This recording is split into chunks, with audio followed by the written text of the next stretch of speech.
particular, né, que eu não vou entrar nesse ritmo aqui. O senhor poderia explicar a diferença de sobreaviso para prontidão, rapidamente?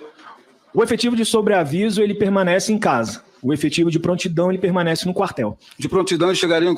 Então, sobreaviso vamos botar assim para simplificar, é o soldado que está em casa sobre aviso, ou seja, que qualquer questão, qualquer emergência, ele tem que ir para o quartel, colocar todo o seu uniforme, se preparar, pegar, sei lá o que necessita, e daí ir para o evento.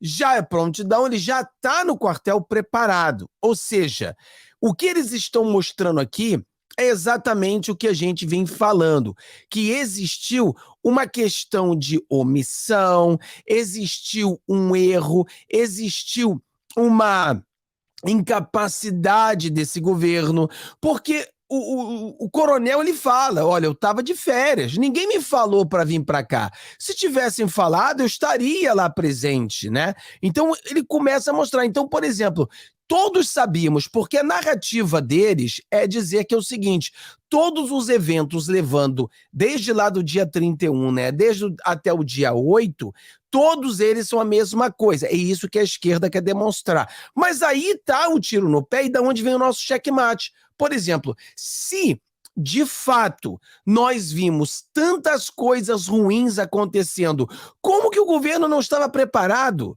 Como que o pessoal não estava de prontidão no quartel, em caso alguma coisa acontecesse, se já sabiam que isso ia acontecer?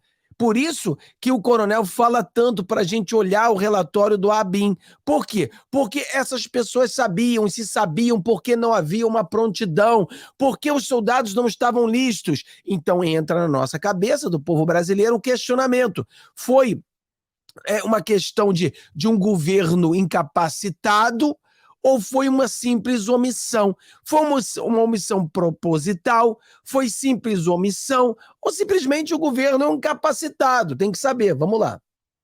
Tempo, choque, BOP, o efetivo completo. 40 minutos.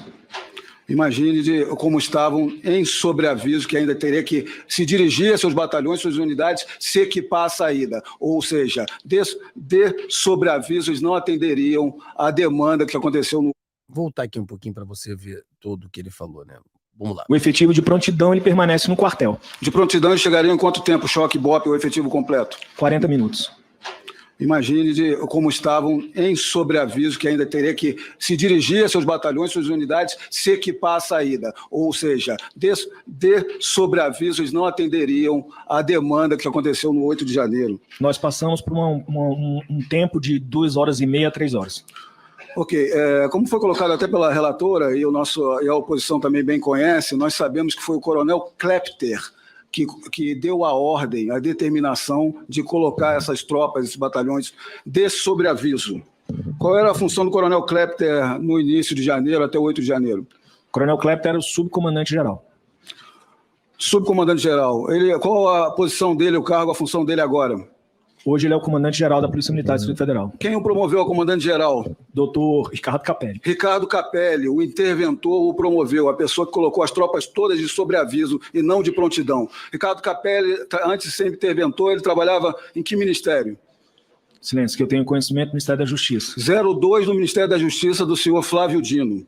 Por que os requerimentos do senhor Capelli não foram aprovados nessa CPMI? O senhor está perguntando para mim? É porque eu sei que o senhor não sabe, mas nós aqui sabemos o porquê. O senhor, mesmo de licença, o senhor vestiu a sua farda e foi à esplanada tentar evitar que manifestantes invadissem e depredassem patrimônio público. Onde estava o coronel Klepter? Ele estava no Gabinete de Gestão de Crise na Secretaria de Segurança. Ele chegou na presença de quem ao Teatro de Operações? Juntamente com o doutor Capelli. O senhor declarou que a entrada nos prédios públicos no 8 de janeiro foi fácil e diferenciada, isso comparado a diversas manifestações. Portanto, clara omissão. Aqui a gente entende que é o seguinte, o cara responsável pela segurança era o também número 2 do Dino, e esse número 2 do Dino botou os soldados sobre aviso e não em prontidão. Uma questão de emergência total, uma questão que nós já sabíamos que as pessoas estavam indo para Brasília. Eu, um simples youtuber que vivo aqui nos Estados Unidos, eu disse a vocês, não vá para Brasília porque vai dar merda. Isso eu sabia que ia dar merda. Então, como que eles não sabiam? Como que não sabiam? Por que não colocou os soldados de prontidão?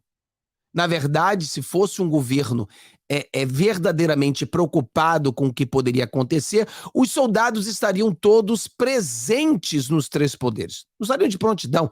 Eles estariam prontos ali na frente para proteger. Essa seria a jogada que deveria ter sido feita. Então, como não foi feita, houve uma omissão. E a questão é, por que não colocou os soldados no mínimo de prontidão?